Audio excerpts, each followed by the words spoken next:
안녕하세요. 저는 30대 남성입니다. 저에게는 2살 차이가 나는 형이 있어요. 형은 저희 집안의 자랑이자 희망이었습니다. 저희 집안이 그렇게 잘 사는 집안은 아니었거든요. 어릴 때 집에서 돈이 없어서 학창시절 대학은 꿈도 못 꿨고요. 그저 친구들이 학원 가고 스트레스 받아 하는 걸 보면서 저는 학원을 안 가서 좋다라는 게 좋은 것이 아니라는 걸 점차 깨닫게 되었죠. 어느 날 저도 남들 다 가는 학원을 가고 싶어서 학원에 보내달라고 말을 해도 엄마 아빠는 돈이 없다며 다음에, 그놈의 다음에라는 말만 들었습니다. 저희 형도 마찬가지였어요. 저는 공부를 하지 않았지만 형은 그런 좋지 못한 환경에서도 공부만이 가난을 끊는 길이라며 초등학생 때부터 공부를 안 하면 마치 죽는 병에 걸린 사람 마냥 혼자서 미친 듯이 공부를 했습니다. 그 미친 듯한 노력은 형을 그렇게 못 살던 집안에서도 학원 한 번 안 가고도 학교에서 전교 1등을 하게 만들었어요. 형과 같은 환경에서 자란 저는 하위권을 맴도는데 형은 최상위권을 찍으니 부모님의 사랑이 형에게 물릴 수밖에 없었습니다. 그래도 저는 이해했습니다. 형은 저와 달리 노력을 할 줄 알았고 공부도 잘했으니까요. 그래서 없는 형편에도 불구하고 저희 집에서도 형의 학업을 위해 최선을 다했어요. 학원을 보내주기도 하고 과외도 시키고 비싼 학비가 발생되는 고등학교도 보냈고요. 저는 학원 한 번 못 다녀봤고 어린 마음에 형에 대한 시기 질투가 생겼지만 형이 하루는 제 생일날 제가 가지고 싶어 했던 게임기를 하나 주면서 울더군요. 언젠가 자신이 꼭 성공해서 네가 날 위해서 희생해준 만큼 나중에 모두 갚아주겠다며 정말 미안하다고 그러고 엄마 아빠도 미워하지 말라며 제 손을 꼭 붙잡고 우는 형이었죠. 형 나름대로의 마음의 부담과 상처가 많았다는 걸 알게 되었고 그때부터 형을 미워하지 않게 되었어요. 저는 고등학생 때부터 배달 알바도 하면서 공부와는 달리 집안에 돈을 조금이나마 벌어다 주게 되면서 제 앞가림을 점점 하기 시작했었죠. 다만 한 가지 고비가 있었던 것은 형이 수능 시험을 만족스럽게 못 봐서 끝내 재수를 하게 되었는데 형은 스스로도 그때 엄청나게 자책하며 힘든 시기가 있었지만 다음 해에 당당하게 수능을 잘 치르고 의대에 합격하면서 우리 집안의 자랑거리가 되었었죠. 저희 가족에게는 가장 행복한 시간이었습니다. 그러나 의대를 다닌다 하더라도 돈을 바로바로 버는 것은 아니고 인턴을 거쳐 전공의, 전문의까지 가게까지는 돈을 생각보다 많이 벌지 못하더군요. 의대 학비와 형의 생활비를 보태주기 위해서 저는 공장을 다니며 돈을 벌었고 부모님은 시장에 나가서 장사를 하며 돈을 계속해서 벌어야만 했습니다. 그래도 형이 나중에는 전문의가 되고 나서부터는 정말 한 푼도 남김없이 받은 월급을 집에다가 가져다 주기 시작하더군요. 우리가 이러면 넌 대체 뭐 먹고 사냐고 말을 해도 어차피 병원에 붙박이처럼 붙어있는 터라 돈 쓸 일도 없다고 그동안 우리 가족이 자기를 위해 그렇게 희생하며 살았으니 이제는 내가 우리 가족을 위해 그렇게 살아야 된다면서 정말 그 많은 돈들을 남김없이 저희 집에 가져다 주었습니다. 그렇게 조그만 단칸방에서 살던 저희 가족들은 점차 넓은 집으로 이사도 가게 되었고 부모님께서도 그동안 시장을 돌아다니면서 트럭을 몰며 장사하던 걸 이제는 가게도 차리게 되었습니다. 저는 원래부터 나가던 공장에서 일을 계속하고 있었고요. 그렇게 시간이 흘러 부모님의 수익도 커지고 저도 공장에서 20살 어린 시절부터 일을 했던지라 직급이 올라가면서 월급도 많이 받게 되고 형의 수입까지 합쳐지자 정말 그동안 어려웠던 게 언제 그랬냐는 듯 한순간에 사라지면서 돈을 벌게 되었습니다. 거기다가 아파트와 부모님이 일하시던 건물을 매입한 것까지 부동산이 몇 배나 오르게 되면서 순식간에 엄청난 돈들을 손에 쥐게 되었었죠. 그러던 와중에 저희 형이 결혼을 하게 되었습니다. 형보다도 5살이나 어린 형수님을 데려왔었죠. 저보다 3살이나 어렸지만 당연히 형수님 아니겠습니까? 매번 꼬박꼬박 형수님이라 부르며 대우했습니다. 형수님은 형이랑 같은 의사는 아니고 동료 의사가 소개시켜준 괜찮은 집안에서 자란 학교의 후배라고 하더군요. 형수가 하는 일은 공기관에서 일하고 있었습니다. 공무원은 아니고 공기업 사원이라고 보면 되겠네요. 월급도 괜찮았고 배우기도 많이 배운 분이셨습니다. 생긴 것은 영락없는 깍쟁이 같은데 성격도 털털하고 서스럼 없이 저희 부모님에게도 아버님, 어머님 하면서 애교도 부렸었어요. 그때부터 결혼하면서 바뀐 건 저희 가족이 먼저 나서서 형에게 이제 돈을 그만 주라고 말하는 거였죠. 이제는 우리가 돈 받는 거 불편하다고, 며느리도 미래가 있을 테고 너도 나중에 아이를 낳으면 거기에 맞춰서 살아야 될 텐데 여태까지 준 돈만 해도 우리가 먹고 사는데 지장 없다고 말하며 거절했지만 형은 매달 100만 원씩은 부모님 용돈이라고 보내줬습니다.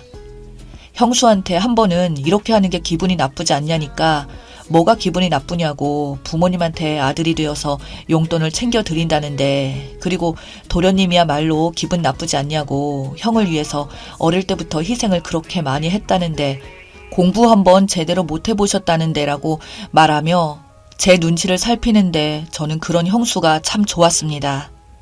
그 뒤로는 무난하게 지냈던 것 같아요.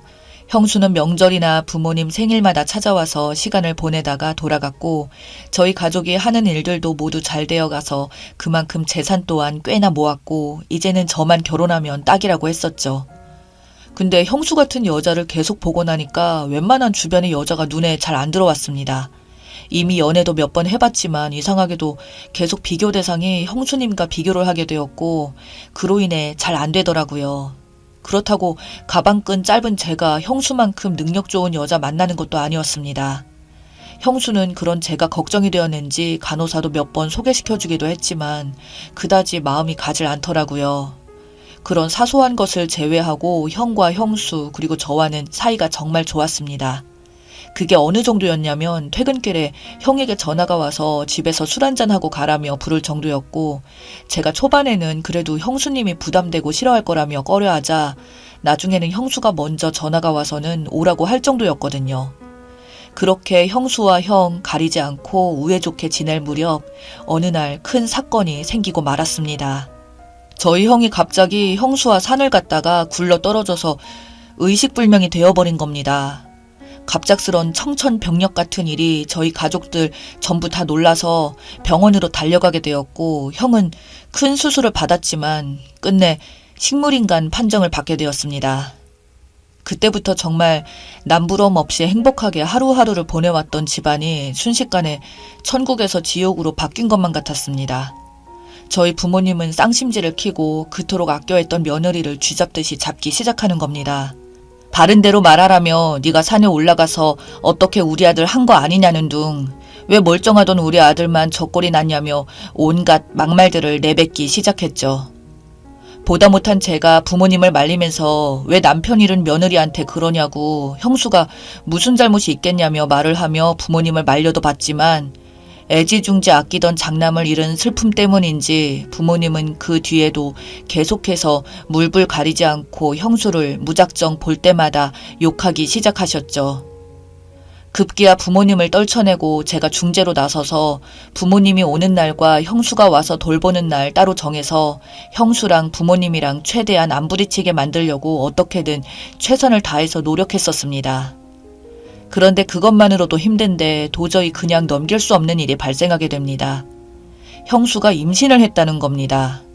형수는 어느 날 갑자기 저를 조용히 불러서 할 말이 있다고 하더니 자기가 사실 임신을 했는데 이걸 알려야 하는지 어떻게 해야 할지 모르겠다며 울고 있었죠. 저는 너무 당황해서 형이 저렇게 되었는데 어떻게 임신을 하셨냐고, 바람을 피웠냐고 했더니 절대 아니라며 형의 아이라고 하더군요. 등산 가기 전날 임신이 된 것 같다며 자기 친정에서는 낳지 말라고 하고 이혼하라고 난리를 치는데 자기는 형을 너무나도 사랑해서 아이를 낳고 싶다고 하더군요. 그런데 친정도 안 좋아하고 시댁에서는 어떻게 해야 할지 모르겠다며 시부모님이 자기를 그렇게 미워하시는데 라고 말하면서 눈물을 뚝뚝 흘리더군요. 저도 순간 너무 갑작스러워서 어떻게 해야 할지를 모르겠더군요. 형수를 좋아하는 저조차도 형수가 바람을 피운 건가 싶을 정도니 우리 부모님이 과연 믿을까 싶었습니다. 그래도 알리기는 해야 되는 부분이라 어쩔 수 없이 제가 부모님께 말을 하자 부모님들은 바로 형수를 부르더니 저희 엄마가 형수의 머리를 후려치며 이 못된 년이라며 남편 저렇게 만들어 놓고 식물인간 되어서 누워있는데 어디서 바람을 피우고 왔냐며 욕을 하는 걸 볼 수밖에 없었습니다. 저는 그래서 울고 있는 형수에게 다가가 아무래도 아이는 힘들겠다고, 시기가 시기인 만큼 다들 오해하기도 쉽고 또 낳는다고 해도 형수 혼자 어떻게 키우겠냐고, 정말 어쩔 수 없지만 친정 부모님 말씀대로 이혼하시고 그냥 새롭게 살라고 말하자 형수는 눈물을 흘리고 아무 말도 없이 집으로 그냥 돌아가더군요. 그 이후로 형수는 저희 부모님께 독한 말들을 들으면서도 꿋꿋이 형의 옆자리를 지켰습니다.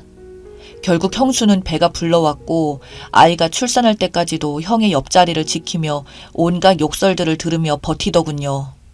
정말 제 입에 담기도 민망할 정도의 그런 최악의 욕설들도 많았었습니다.